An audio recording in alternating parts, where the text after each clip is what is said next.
Finalement, si le monde entier s'était intéressé, s'était construit avec et grâce à nous, comme l'islam et la chrétienté, comme on va le revoir très facilement, si ça avait été le cas dans le monde entier, on aurait pu dire, comme toute chose à laquelle on s'habitue, oh mais c'est normal, c'est évident, vous savez, on se réveille tous le matin, on ouvre la bouche, les yeux, on entend, on marche, on se lève, on s'habille, c'est normal. Heureusement qu'on a les bénédictions du matin pour nous rappeler quand tu ouvres les yeux, remercie, c'est pas normal. Quand tu arrives à manger, remercie, c'est pas normal. Quand ton corps fonctionne normalement, remercie, c'est pas normal. Heureusement qu'on a la Torah pour nous habituer à ne jamais nous habituer à croire qu'on peut s'habituer. Car il n'y a rien de normal. Rien de normal. Rien n'est pire que de s'habituer. Mais on sait comment fonctionne l'homme. Une chose que tu vois constamment, ça devient normal au point que tu ne réfléchis plus. Qu'est-ce qu'a fait le maître du monde? Il a laissé toute une partie de l'humanité qui ne nous connaît pas. Et c'est normal qu'elle ne nous connaît pas. Pourquoi les Chinois connaîtraient les Juifs? Mais qu'est-ce que les Juifs ont à apporter aux Chinois? Qu'est-ce qu'ils ont apporté aux Chinois? Vous connaissez tous la blague, c'est une vieille blague de l'époque... Enfin, peu importe, c'est une blague idiote, mais c'est, puisqu'on en parle beaucoup ces derniers temps, les frontières de 67, c'est Nasser qui téléphone au président de la Chine et il dit « Il faut absolument que tu m'aides, j'arrive pas à m'en sortir avec les Juifs. » Alors il demande, et il dit « Combien qu'ils sont ?» À l'époque, on était 3,5 millions, 4 millions. 3 millions ils sont. Alors le président de la Chine lui demande « À quel hôtel ils sont descendus ?» 3 millions. Israël, 4 millions, il y a 4 millions, 5 millions de juifs dans ce pays, 7 millions d'habitants, il n'y a que 5 millions et demi peut-être de juifs. 5 millions. 12 millions de juifs dans le monde. Je sais que la majorité des goïms ne le croient pas. Vous savez que tu demandes à un non-juif standard dans la rue combien il y a de juifs aujourd'hui, il ne croit pas qu'on n'ait que 12 millions. Mais justement, c'est ça la réponse, c'est ça la partie du coup. Il ne peut pas croire qu'on n'ait que 12 millions. Parce que c'est vrai que c'est pas croyable. Mais d'un autre côté, on n'est que 12 millions. Et dans les meilleures époques, on a été 10, 15, 20, 30 millions. Mais qu'est-ce que c'est pour les Chinois? Et encore, quand je parle des Chinois, tous les jaunes, qui sont combien? Combien qu'il y a de jaunes? 2 milliards. Mais comment vous voulez qu'ils nous voient? Ils marchent sur nous sans même se rendre compte qu'ils nous ont écrasés. Comment voulez-vous qu'ils nous voient? En plus, le judaïsme, qu'est-ce qu'on a tellement à leur apporter? Je veux dire, eux aussi, ils ont, les moines tibétains, grâce à Dieu, ils n'ont pas besoin de nous. Ils ont aussi quantité de...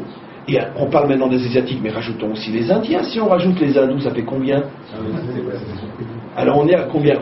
C'est compris, allez, 3 milliards d'habitants qui ont une sagesse, peu importe si pour nous c'est l'idolâtrie, mais qui ont une sagesse, qui ont une histoire, qui ont... Pourquoi voulez-vous qu'ils s'intéressent à nous? Pourquoi voulez-vous qu'ils nous regardent? Alors qu'on est un petit territoire, une idéologie, une religion à laquelle on interdit de s'étendre et de faire du prosélytisme, un petit peuple, pourquoi voulez-vous qu'ils nous connaissent? Donc imaginez-vous que l'islam soit construit sans nous. Quelqu'un aurait vu un problème, il dit mais c'est normal qu'ils ne nous connaissent pas. 1 milliard de blancs occidentaux se seraient construits sans nous. On aurait trouvé ça normal. Ce qui n'est pas normal, c'est le contraire. Les chrétiens et les musulmans ensemble sont combien? 2 milliards 3 milliards 3 milliards d'hommes et de femmes qui s'enracinent sur une religion qui a des bases juives. Mais pourquoi? Et si vous me dites c'est normal, parce qu'on est les juifs, c'est normal. Qu'est-ce que fait le maître du monde? Pour nous montrer que c'est pas normal, il nous met à côté 3 milliards d'Asiatiques qui eux ne connaissent pas Israël. Et il nous dit alors quelle est la différence? Pourquoi eux vous connaissent et eux vous connaissent pas? C'est que si eux vous connaissent pas, c'est que vous n'êtes pas connaissable. Alors pourquoi eux vous connaissent? La réponse est dans Rashi. Ce n'est en vérité qu'un commencement de Ve'aya Hashem le Melech al Kol Haaretz. Un jour aussi, le monde asiatique tout entier, lorsqu'il sortira de l'idolâtrie, avec toutes les nuances possibles et inimaginables, et qu'il aura besoin de se construire sa religion monothéiste, lui aussi, en fin d'histoire, reviendra à la Torah d'Israël. Et finalement, on aura 3/3 qui s'enracinent chez nous. Pour l'instant, on n'a que la moitié de l'humanité, qui n'est que le début de ce qui va se passer au monde de la délivrance de toute l'humanité. Quand les Chinois, et je le dis avec le plus grand respect et le plus grand sérieux, quand les Chinois vont enfin sortir de cette plus ou moins pseudo-idolâtrie ou je ne sais quoi, Confucius et tout le reste, ou Bouddha, peu importe, et qu'ils vont se poser la question, mais alors comment qu'on peut croire en un Dieu un? Ben, ils vont aller chercher la référence où? Ben, chez nous, forcément, et finalement, l'autre moitié de l'humanité va encore une fois de plus s'enraciner dans la Torah d'Israël. Alors on ne comprend pas. Comment? Mao était allé chercher chez Marx, déjà. Oui, d'une certaine manière, au moins au niveau de l'idéologie laïque, tu as 100% raison. Absolument, ben oui, absolument. Donc c'est une préfiguration. Mao chez Marx, c'est une préfiguration de ce qui va après être, encore une fois, le retour à la racine. Sauf que cette fois-ci, ça sera la vraie racine, pas une racine qui est elle-même déjà complètement corrompue et falsifiée. Alors, je vous pose la question maintenant. Je ne comprends pas. Une religion aussi incroyable au niveau de sa puissance que l'islam, qu'est-ce qu'elle a besoin de rapporter pratiquement toute la Torah dans le Coran? En tous les cas, les parties qui l'intéressent. Qu'est-ce que tu as besoin de construire le Coran à partir de la Torah? Même si pour vous, Moshe s'appelle Moussa.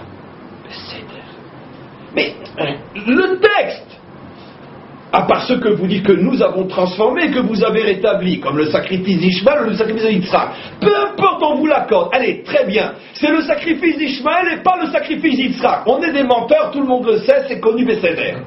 Mais l'histoire, elle est quand même dans la Bible. Vous ne pouvez pas vous créer une religion sans passer par nous. Vous avez besoin de nous. Mais vous êtes 1 milliard.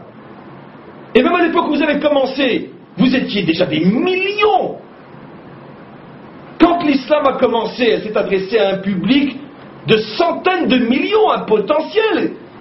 En plus, les Juifs à cette époque-là étaient déjà en exil. Eux-mêmes étaient éparpillés. Ils représentaient plus grand-chose. C'était plus à ce moment-là l'étalon auquel on voudrait se référencer. Mais pourquoi vous avez besoin de construire votre Coran à partir d'histoires empruntées d'une autre religion? Pourquoi? Pourquoi vous avez besoin? Et le christianisme déjà avant? Je ne comprends pas. Mais vous n'avez pas suffisamment de gens bien, et je ne dis pas Khalila d'une manière hypocrite ou ironique. Pas dans ce genre de cours, je suis extrêmement sérieux. Vous n'avez pas suffisamment de gens bien à Rome, en Grèce, en France, et ne me dites pas non. Le Rambam Maïmonide affirme, et ça lui a valu tout ce que ça vaut de dire la vérité, car Dieu sait que les hommes de vérité, combien ils sont haïs et détestés, ça lui a valu que tous ses livres ont été brûlés, lorsqu'il a osé dire que Aristote, Platon et Socrate avaient pratiquement atteint le niveau des prophètes d'Israël dans le guide des égarés. Quoi, les goïms ne sont pas capables de produire des gens bien? Il a dit, arrêtez de croire que les meilleurs ne sont que chez nous, eux aussi ils ont des très grands. Parce que justement, comment tu peux prouver la grandeur de quelqu'un? En montrant qu'il a été choisi malgré le fait qu'il y en avait des tas d'autres qui étaient grands. Mais si tu choisis un grand parmi les nuls, alors c'est pas qu'il est grand, c'est qu'il est moins nul que les autres. Au contraire, qu'est-ce que le Rambam a voulu prouver? Si vous dites que Dieu nous a choisis parce que les autres sont nuls, alors qu'est-ce que vous avez prouvé? Au contraire, les autres sont très grands eux aussi, et malgré tout il nous a choisis. L'histoire. Et donc c'est ce paradoxe absolument incroyable qu'il y a à l'intérieur de notre propre histoire. Finalement, si ce n'étaient les nations, je peux vous assurer que personne n'aurait jamais entendu parler des Juifs. Si Rome n'avait pas pris Jésus, je ne sais pas si aujourd'hui un Juif saurait même qu'il a existé. Pourquoi? Parce que, tout simplement parce que, un point c'est tout. Ni il était bon, ni il était mauvais. Il était un Juif parmi des millions d'autres qui, comme lui. Maintenant, qu'est-ce qui a fait que la Providence a fait que? Alors on pourrait discuter pendant des milliards d'années. Et bien sûr qu'il y a beaucoup de réponses à cette question. Pourquoi la Providence l'a choisi lui pour étant le constructeur de l'Occident religieux? Peu importe. Mais c'est les nations qui ont fait connaître la Torah d'Israël.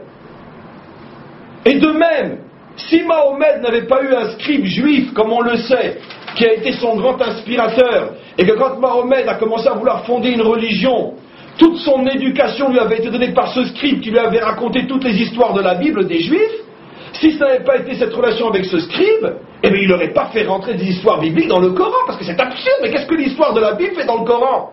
C'est pas une religion juive. Donc qui a fait connaître Israël? Les nations, pas nous. C'est ce que nous dit ici. Kili kol haaretz. Ne vous inquiétez pas, mon peuple.